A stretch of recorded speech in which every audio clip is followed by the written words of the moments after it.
నటుడిగా మొదలై అగ్ర కథానాయకుడిగా ఎదిగి ఆ తర్వాత రాజకీయాల్లోకి వెళ్ళి తెలుగువారి గుండెల్లో సుస్థిర స్థానం సంపాదించుకున్న నటరత్న ఎన్టీఆర్ కెరీర్ హీరోగా ప్రారంభమైంది పల్లెటూరి పిల్ల చిత్రంతోనే. జయాపజయాలతో సంబంధం లేకుండా కొన్ని సినిమాలకు చరిత్రలో ఓ ప్రత్యేక స్థానం ఉంటుంది.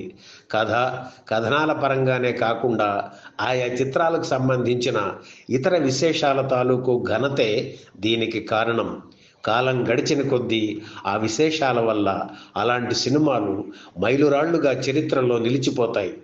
1950 ఏప్రిల్ 27న విడుదలై ఇప్పటికీ 75 సంవత్సరాలు పూర్తి చేసుకున్న పల్లెటూరి పిల్ల చిత్రం ఒకటి. అప్పట్లో విజయం సాధించిన ఈ చిత్రం 7 కేంద్రాల్లో డైరెక్ట్గా 100 రోజులు ఆడింది. తెలుగులో తొలి మల్టీ స్టారర్ ఫిల్మ్ పల్లెటూరి పిల్ల. తెలుగు చిత్ర పరిశ్రమలో అగ్ర కథానాయకులు ఎన్టీఆర్, ఏఎన్ఆర్ కలిసి నటించిన తొలి చిత్రం ఇదే. పల్లెటూరు పిల్ల ఎన్టీఆర్కు 2వ సినిమా అయితే అక్కినేనికి మాత్రం 12వ చిత్రం. అయితే ఎన్టీఆర్ హీరోగా కెమెరా ముందు నిలిచిన తొలి సినిమా ఇదే. కాకపోతే ఆయన్ని హీరోగా ప్రేక్షకులకు పరిచయం చేసిన తొలి చిత్రం మాత్రం విజయవారి షావుకారు. ఒకే నెలలో 20 రోజుల తేడాతో ఈ 2 చిత్రాలు విడుదల కావడం విశేషం. తను సీనియర్ అయినా టైటిల్స్లో ఎన్టీఆర్ పేరు ముందు వేస్తే ఆయన కెరీర్కు హెల్ప్ అవుతుందని దర్శక నిర్మాత బిఏ సుబ్బారావుకు అక్కినేని సూచించిన ఆయన అంగీకరించగా ఏఎన్ఆర్ పేరు ముందు వేశారు. ఎంతోమంది నటీనటులకు, సాంకేతిక నిపుణులకు ప్రోత్సాహ హస్తాన్ని అందించిన పల్లెటూరు పిల్ల చిత్ర నిర్మాణ విశేషాలు ఈ వీడియోలో చూద్దాం. కాకినాడలో పుట్టి పెరిగిన బుగత వెంకట సుబ్బారావుకి చిన్నతనం నుంచి నాటకాలు అంటే మహా ఇష్టం. నాట్య కళా వినోదిని సభ పేరుతో ఒక నాటక సంస్థను నెలకొల్పి ఎన్నో నాటకాలు ప్రదర్శించారు. ఈ సంస్థలో అంజలీదేవి, ఆది నారాయణరావు, కృష్ణవేణి, ఎస్వి రంగారావు, రేలంగి తదితరులు నటిస్తుండేవారు. నాటక సంస్థకు అన్నీ తనే అయ్యి దిగ్విజయంగా సుబ్బారావు నడిపిస్తున్న తరుణంలో ఆయనకు సినీ రంగం నుంచి ఆహ్వానం వచ్చింది. రైల్వేలో టికెట్ కలెక్టర్గా పనిచేస్తున్న ఉద్యోగానికి రిజైన్ చేసి మద్రాసు చేరుకున్నారు. మీర్జాపురం రాజాకు చెందిన శోభనాచల స్టూడియోలో ప్రొడక్షన్ మేనేజర్గా చేరారు. రాజా వారి అభిమానానికి పాత్రుడై నువ్వు సినిమా తీసుకో, నేను సాయం చేస్తా అనే వరాన్ని పొందారు. అలా పల్లెటూరు పిల్ల చిత్రానికి శ్రీకారం చుట్టారు సుబ్బారావు. తన మిత్రుడు ఆదినారాయణరావు దగ్గరికి వెళ్ళి, ఒరే అబ్బాయి, సినిమా తీయాలనుకుంటున్నాను, నువ్వు కథ రాయాలి అన్నారు సుబ్బారావు.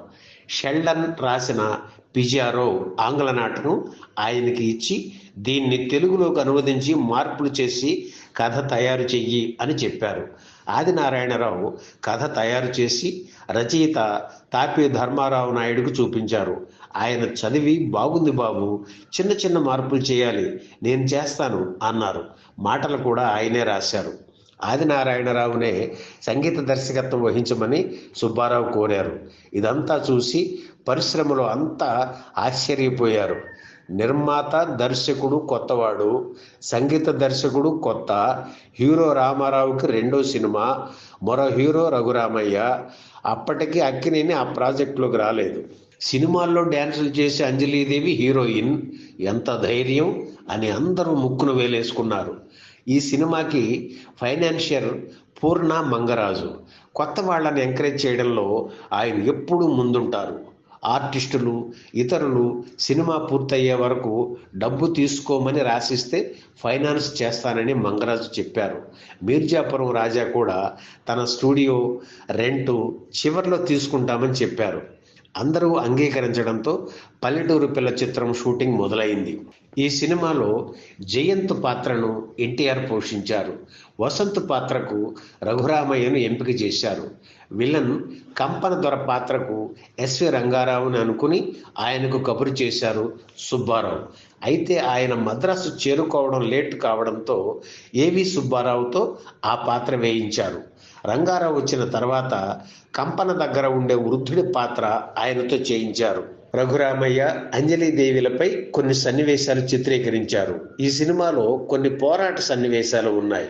అవి తన ఒంటికి సరిపడవు అని రఘురామయ్య సినిమా నుంచి తప్పుకోవడంతో ఆ పాత్ర అక్కినేనికి దక్కింది. అప్పటికి బాలరాజు చిత్రం విడుదలయ్యింది. కీలుగుర్రం కూడా రిలీజ్ అవ్వడంతో జానపద హీరోగా అక్కినేని పేరు మారుమోగిపోతోంది. అయినా పల్లెటూరి పిల్ల చిత్రంలో నటించడానికి ఆయన ఒప్పుకోవడం ఒక విశేషం. ఇందులో ఆయనకు హీరోయిన్ లేదు. పైగా చివర్లో ప్రాణాలు కూడా వదులుకునే త్యాగభరిత పాత్ర అది. అక్కినేని వచ్చాక అంతకుముందు రఘురామయ్య పాల్గొన్న సన్నివేశాలను రీషూట్ చేశారు. ఇక ఈ చిత్రంలో టైటిల్ రోల్ను అంజలీదేవి పోషించారు. అప్పటి వరకు వ్యాంప్ రోల్స్ వేసిన ఆవిడకు ఇది ఛాలెంజింగ్ రోల్. ఆమె భర్త ఆదినారాయణరావు, దర్శకుడు సుబ్బారావు ఆవిడకు ప్రత్యేక శిక్షణ ఇచ్చి ఆ పాత్ర కోసం సిద్ధం చేశారు. పల్లెటూరి పిల్ల చిత్రంలో అంజలీదేవిని పొడవడానికి వస్తున్న ఎద్దును ఎన్టీఆర్ అడ్డుకునే సన్నివేశం కోసం ఆస్ట్రేలియన్ బుల్ను తీసుకువచ్చారు. ఈ సన్నివేశంలో ఏఎన్ఆర్ కూడా ఉంటారు. ఆ ఎద్దుని మొదట అక్కినేని అడ్డుకోగా ఆయన్ని దాటుకొని ముందుకు వెళుతుంటే ఎన్టీఆర్ ఆపే ప్రయత్నం చేస్తారు. అక్కినేని అనుభవం ఉన్న నటుడు కావడంతో ఉడుపుగా పక్కకు తప్పుకున్నారు. ఎన్టీఆర్ మాత్రం ఆ ఎద్దుతో నిజంగానే పోరాటానికి దిగారు. అప్పటికే ఉగ్రరూపం దాల్చిన ఆ ఎద్దు ఆయన్ని పక్కకు విసిరి కొట్టడంతో చేతికి గాయమైంది. చివరికి ఎలాగోలా ఆ ఎద్దును అదుపులోకి తెచ్చారు. పల్లెటూరి పిల్ల చిత్రం షూటింగ్ ప్రారంభంలో బాగానే జరిగిన చివర్లో అవాంతరాలు ఎదురయ్యాయి. ఒక దశలో ఆర్థిక ఇబ్బందులు ఎదురై సినిమా ఆగిపోయే పరిస్థితి ఏర్పడింది. ఆ సమయంలోనే ఏఎన్ఆర్, అంజలీదేవి, మేకప్ మెన్ గోపాలరావు కలిసి మాయల మారి చిత్ర నిర్మాణం ప్రారంభించారు. ఆ షూటింగ్ జరుగుతున్న తరుణంలోనే పల్లెటూరి పిల్ల చిత్ర నిర్మాణంలో సుబ్బారావు పడుతున్న ఇబ్బందులను గమనించి ఒకరోజు సెట్లో అందరి ముందు ఈ చిత్రంలో నాగేశ్వరరావుకి, అంజలీదేవికి వాటా ఇస్తే తప్ప నటించరు అనేశారు గోపాలరావు. ఆ మాట అందరూ విన్నారు, కానీ ఎవరు ఏమీ మాట్లాడలేదు. దర్శక నిర్మాత సుబ్బారావుకి బాధ అనిపించింది. అన్యమనస్కంగానే షూటింగ్ పూర్తి చేశారు. ఆ రోజు సాయంత్రం అంజలీదేవి గోపాలరావుని బీచ్కి తీసుకువెళ్ళారు అక్కినేని. ఏమయ్యా గోపాలరావు, నువ్వు సెట్లో మాట్లాడిన విధానం బాగోలేదు. సుబ్బారావు ఏదో కష్టాల్లో ఉన్నాడను నువ్వు అలా మాట్లాడడం తప్పు. అయినా అంజలి నేను నటించమని చెప్పడానికి నువ్వెవరు? మేమిద్దరం నటించకపోతే ఆయన వేరే వాళ్ళని పెట్టుకుని సినిమా పూర్తి చేస్తాడు. ఇకపై ఇలా నోరు జారవద్దని హెచ్చరించారు అక్కినేని. అంజలీదేవి కూడా గోపాలరావుకి చెప్పారు. ఆ తర్వాత ఏఎన్ఆర్, అంజలీదేవి బిఏ సుబ్బారావు దగ్గరికి వెళ్ళి పారితోషికం తీసుకోకుండా ఉచితంగా నటిస్తాం అని చెప్పారు. ఆ తర్వాత వేదాంతం రాఘవయ్య, కె శ్రీరాములు తదితరుల సాయంతో చిత్రాన్ని పూర్తి చేసి విడుదల చేశారు సుబ్బారావు. 1950 ఏప్రిల్ 27న పల్లెటూరు పిల్ల చిత్రం విడుదలయ్యింది. ఎన్టీఆర్ హీరోగా నటించిన తొలి సినిమా ఇదే అయినా ఆయన హీరోగా ఆ తర్వాత మొదలైన షావుకారు చిత్రం మొదట విడుదలయ్యింది. 3 వారాల తర్వాత పల్లెటూరు పిల్ల చిత్రం రిలీజ్ అయింది. అప్పటికి ఎన్టీఆర్ హీరోగా నటిస్తున్న పాతాళ భైరవి చిత్రం షూటింగ్ జోరుగా సాగుతుంది. వాహిని వారి ఆణిముత్యం మల్లీశ్వరి షూటింగ్ కొంత పూర్తయింది. పల్లెటూరి పిల్ల చిత్రాన్ని గ్రామ పెన్ పేరుతో తమిళంలోకి విడుదల చేశారు. తమిళంలోకి అనువాదమైన తొలి సినిమా ఏఎన్ఆర్ కీలుగుర్రం.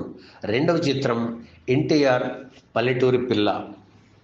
ఇదే చిత్రాన్ని దిలీప్ కుమార్, దేవానందులతో హిందీలో ఇన్సానియత్ పేరుతో రీమేక్ చేశారు జెమినీ వాసన్. ఆ రోజుల్లోనే ₹1,00,000 ఇచ్చి హాలీవుడ్ నుంచి జిప్సీ అనే కోతిని తెప్పించారు. హాస్య నటుడు ఆగా ఖాన్ ఆ కోతి చేసిన చేష్టలు ప్రేక్షకుల్ని నవ్వించాయి. దిలీప్ కుమార్, దేవానంద్ కలిసి నటించిన ఏకైక చిత్రం ఇదే. ఈ వీడియో మీకు నచ్చితే లైక్ చేయండి, షేర్ చేయండి, వెంటనే సబ్స్క్రైబ్ కూడా చేయండి.